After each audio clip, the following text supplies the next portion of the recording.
As you may know, the National Assessment and Accreditation Council, known as NAC, was established in 1994. So actually next year, NAC will be entering in its 30th year. So completing 3 decades. So after I joined NAC a couple of weeks ago, we decided to take a review of 3 decades. And we realized that NAC has done a remarkable job in India during these 3 decades. While still a lot of work still remains to be done now, because National Education Policy 2030 is now in our hand, the entire process of NAC needs to be aligned to NEP 2020. At the same time, we have also witnessed the Sustainable Development Goals 2030, which we are also signatory as a country. So NEP 2020 and SDG 2030 must connect with what NAC processes are. And at present, we are doing this exercise. For this purpose, we have come out with a white paper involving several experts across our country. And this white paper is bringing or portraying what are the necessary reforms for the future.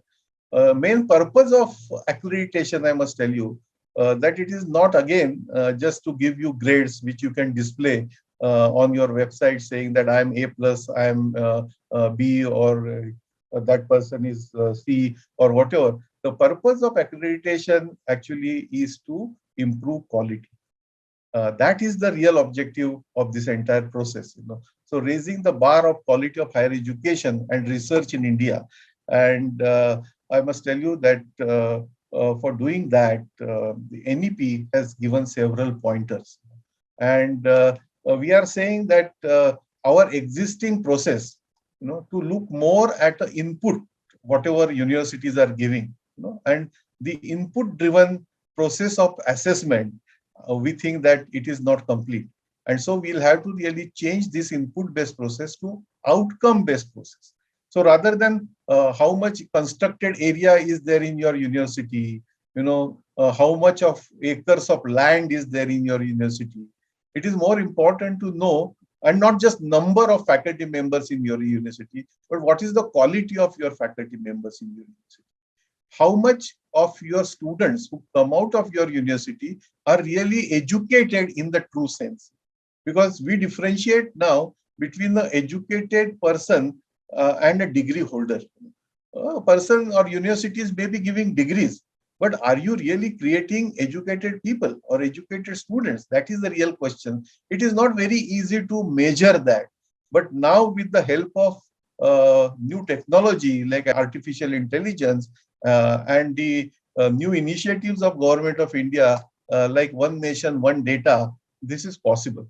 We are aware that institutions, colleges and universities have to undergo a lot of efforts, to go on giving data to various agencies. NAC is asking you data, NIRF is asking you data, UGC is asking you data, AICT is asking you data. So you have to give same data multiple times, and that takes a lot of time of your staff, faculty members, etc. So One Nation, One Data, now AICT is expediting, and once that comes in the force, actually one day will come that we may not even need to ask you any data. No, that data will be retrieved from the national database and on a real-time basis. So our peer review teams, when they visit to campus, they will be really actually as a facilitators more than kind of inspecting what is happening on the campus. So NAC's role will be more also of hand-holding, helping more and more higher education institutes to come forward to get accredited. Today, large number of colleges remain unaccredited. And so that is our focus, that how to bring them, how to even motivate them to register first with NAC, so that schemes like Paramarsh, which UGC has come out with, can mentor a lot of good institutions around area wherein these institutes which have not been yet accredited can be mentored, and this kind of a mentor-mentee relationship can help mutually, because we are also aware that there are several colleges and universities which may be in very remote areas, rural areas, in states where no sufficient uh, funding support is available. So they may not, they should not suffer actually for no fault of theirs. So all these points we need to bring in the new rubrics. The new rubrics has to be very, very vital, very, very practical, very, very, very fair and just.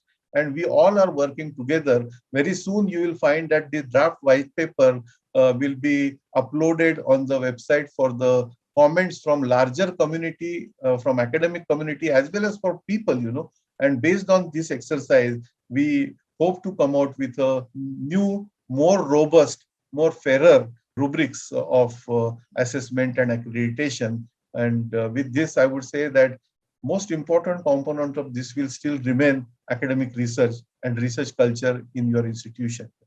And the mere number of publications will not help you, because the new rubrics will not recognize. Forget about recognition. You may get discredit for doing some kind of unethical practices in academics. So my earlier talk, which was more about academic integrity and publication ethics and these aspects, I hope that the academic community and student community will take this very seriously, which will help in turn to improve your NAC assessment and eventually grading, and therefore to help in improving quality of education in your institute. With this, again, I thank IGNOU for this opportunity. Namaskar, Jai Hind.